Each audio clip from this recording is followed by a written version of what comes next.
This one. Papa says that maybe it's a punishment for something I did or for one of his sins. I don't remember anything bad I did except once when I broke my mother's mirror. I was 7. Sometimes I feel I should end it all. What can I do? Sincerely yours, so unhappy. And they're all like that. First you laugh at them, and then I can't now, I can't. Isn't there another job in the newspaper? Apparently not. I asked around. No. Do the best you can. Be so good at it that he'll have to give you a better assignment. Look at me. I started as a file clerk, and in 2 years I became a secretary. I don't think it's quite the same. I know. But how can you quit before you get started? Don't take those letters so seriously. Dear, if someone is in trouble, how can you not? Anybody who writes his troubles to a newspaper is feeling too sorry for himself. Sure, but they still might be in trouble. Adam, dear.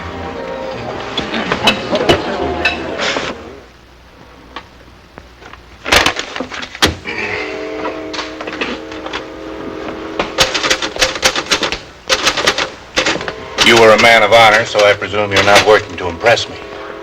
As a matter of fact, that's the one reason I am working. I haven't seen you at Della, have you? I haven't missed you, but my wife has. Usual rubbish from the rabble? Mm-hmm.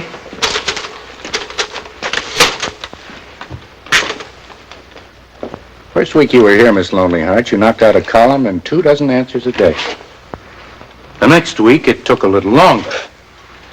Now, today you come in at 10, and at 7, you're still laboring over a measly 1,000 words. Well, it takes time. Perhaps you're falling in love with your work. Maybe. Beware of this selfishness that we hypocritically call love. Unfortunately, I believe in love. Also kindness. Also. Love and kindness. Man is good. Well, listen, little boy Blue. You'd better take a bath and wash off the eau de cologne. It smells. When I was in my teens, I was captain of a football team. Letterman, giant size, salt of the earth. And one day, I broke my ankle.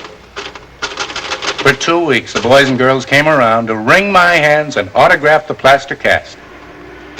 And then the doctor said, "You'll never play again." So long, Charlie. Nobody said it, but it was as if they had. So long, Shrike. Go take a dead pill. More of the same. I was editor of a paper when I was 30, and everybody was so pleasant. But when I was ushered out of my job one fine day along with the autumn harvest, I was surrounded by a whole herd of nothing. There were no warm hands, just the cold finger of indifference. So search on, my friend, through these your mewling and puking years. But you could save a fortune in minutes, hours, and days if you just listen to Father Shrike, the encyclopedia on heels. Subtitle, Every Man. Mr. Shrike, I think you're guilty of a sin. Giant size. You're cynical. What kind of a world would it be if everyone were created in your image? Save your slop for the slobs. You want another man for this job? Get him. An ultimatum? Well, knock it off, Muscles. You've got just 1 hour till deadline.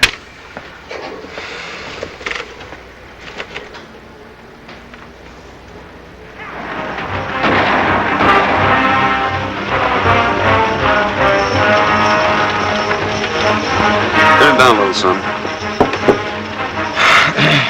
I haven't been good company for nobody, especially you. Men never know about girls, But they do try.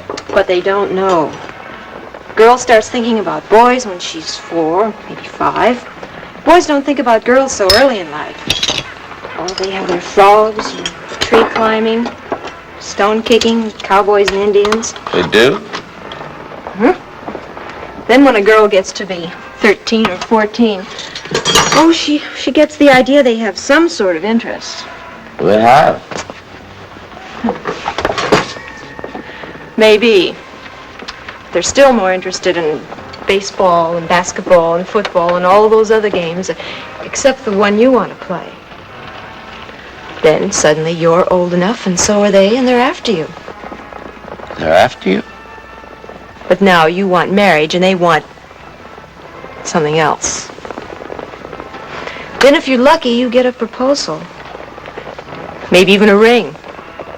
Days go by and you don't see him. When you do, he tells you you're locked out of part of his world. His work and worry world. How's the program? Oh, it's keen, real keen. Keen.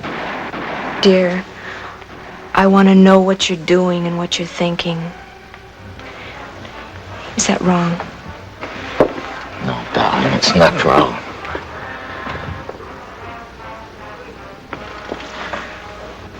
Like today, I got a letter from a girl. She's 16. She's never been out with a boy, and probably will never be. She was in a fire and her nose was burned away. She has no nose. It's awful. Adam, darling, you can't involve yourself with the problems of the whole world. You feel you have to help everybody. What do you mean? What kind of crazy world is it where if you try to help somebody, you're an oddball? Is it a sin to feel? Adam. Is do-gooder a dirty name? Why should it be? You have far too many brothers. Adam, I don't want to get you angry. Why are you getting so upset? How much more is there? I don't know, I was asleep. Well, you ought to quit. Pa, the boys have school tomorrow. Okay. Please, Adam, don't let yourself get so involved.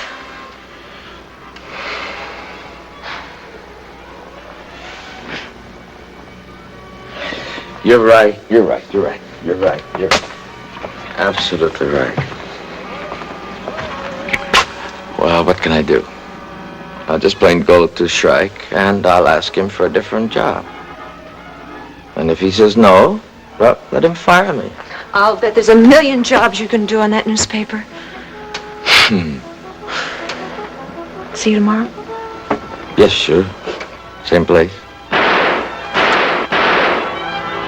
You leaving, Adam? Yes, good night. So long. Educational TV.